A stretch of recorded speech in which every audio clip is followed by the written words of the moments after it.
এবং বস তৈরি করবে। বস তৈরি করার পরে মার্কেটের পূর্ববর্তী যে লো প্রাইস অর্থাৎ হায়ার লো প্রাইসটা আছে এটাকে যখন ব্রেক করবে তখন হবে চোখ। কিন্তু মার্কেট যদি বস তৈরি না করেই, মার্কেট যদি বস অর্থাৎ হাই প্রাইসটাকে ব্রেক না করেই যদি মার্কেট ডাউনে শিফট হয়ে যায় এবং এই যে এই পয়েন্ট বা এই প্রাইসটাকে ব্রেক করে, তখন এখানে চোখ হবে না। তাহলে চোখ কোথায় হবে? মার্কেট হায়ার লো প্রাইসটাকে যখনই ব্রেক করবে তখনই চোখ হবে। সো এইটা একটা সম্পূর্ণ ভুল একটা চোখ বা চেঞ্জ অফ ক্যারেক্টার। তো এইটাই আমরা একটু কাইন্ডলি রাইটটা দেখে আসি, বা আমরা একটু সঠিক যে চোখ মানে অ্যাকচুয়াল যে চোখ সেটা একটু দেখে আসি কাইন্ডলি সবাই।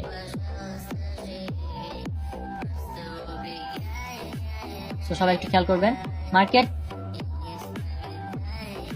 Just a minute.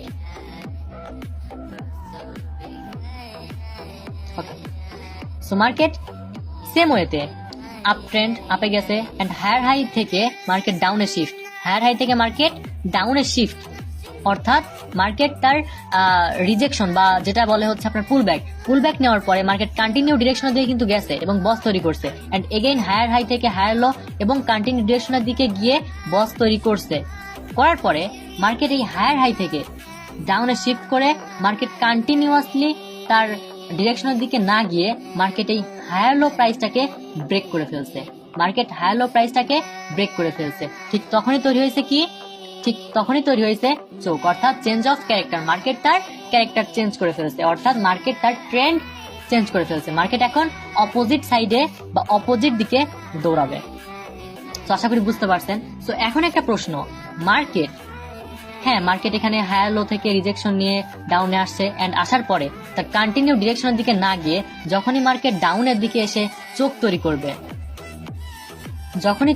করবে এবং এগেইন মার্কেট যদি এইখান থেকে চোখ তৈরি করার পরে মার্কেট যদি এইখান থেকে এগেইন তার ডিরেকশনের দিকে না গিয়ে মার্কেট যদি এগেইন আপে গিয়ে যদি এই লেভেলটাকে ব্রেক করে ফেলে তখন কি হবে?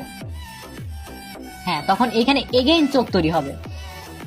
মার্কেট ডাউনে এসে হায়ার লো প্রাইসটাকে ব্রেক করছে মানে চোখ তৈরি করে ফেলছে এন্ড চোখ তৈরি করার পরে যখন মার্কেট এগেইন আপের দিকে শিফট হবে বা আপে গিয়ে এই হায়ার হাই প্রাইসটাকে এগেইন ব্রেক করবে তখন তৈরি হবে চোখ, এগেইন চোখ তৈরি হবে।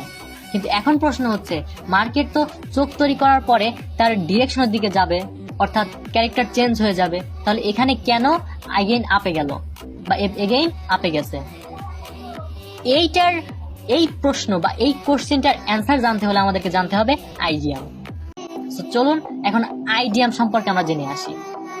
সো এতক্ষণ আপনারা দেখতেছিলেন মার্কেট এইভাবে, কিন্তু আসলে কি মার্কেট এইভাবে চলে?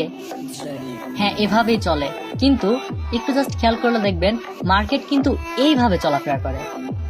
Just market down up down এভাবে পুল ব্যাক নিয়েই কিন্তু মার্কেট চলাফেরা করে। আমরা কিন্তু মার্কেটটাকে এইভাবে দেখবো,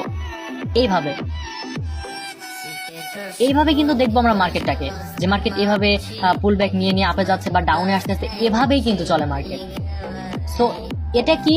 আর এই যে আমি যেভাবে মানে কিছুক্ষণ আগে যেভাবে বোঝালাম আর কি, এটা কি?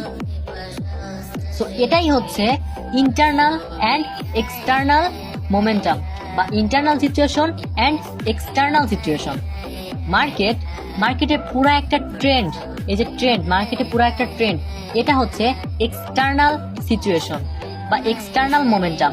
আর মার্কেটের মধ্যে এই ট্রেন্ডের মধ্যে যে ছোট ছোট পুল ব্যাক এবং এই যে এরকম ভাবে চলাফেরা করে, পুল ব্যাক নিয়ে যখন চলাফেরা করে আপ ডাউনে চলে যায়, এই ছোট পুল ব্যাক নিয়ে যখন বস তৈরি করে, এটাকে আমরা কি বলবো? বস।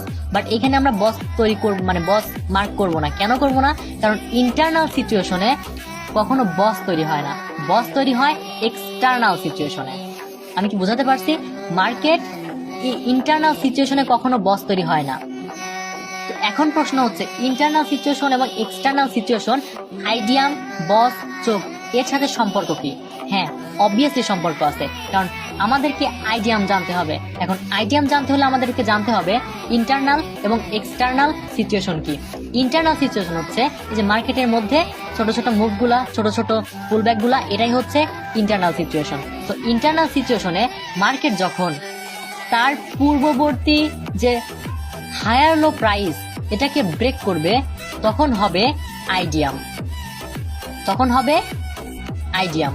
মার্কেট যখন, আই রিপিট এগেইন, মার্কেট যখন তার হায়ার লো প্রাইসটাকে ব্রেক করে ফেলবে তখন হবে আইডিয়াম। এখন তো বলতে পারেন মাজিদ ভাই আপনি তো কিছুক্ষণ আগে বলছেন যে হায়ার লো প্রাইসটাকে ব্রেক করে ফেললে তখন হবে চোখ। হ্যাঁ, সেটা এক্সটার্নাল সিচুয়েশনে, আর এটা ইন্টারনাল সিচুয়েশন।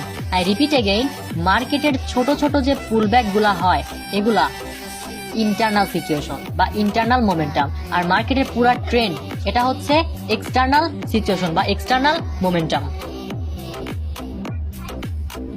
সো ইন্টারনাল সিচুয়েশনে যখন হায়ার লো প্রাইসটাকে মার্কেট ব্রেক করে ফেলবে তখন তৈরি হবে আইডিয়াম। তো আইডিয়াম তৈরি করার পরে কিছুক্ষণ আগে তো আমরা জানছি যে মার্কেটের এই হাই প্রাইসটা হবে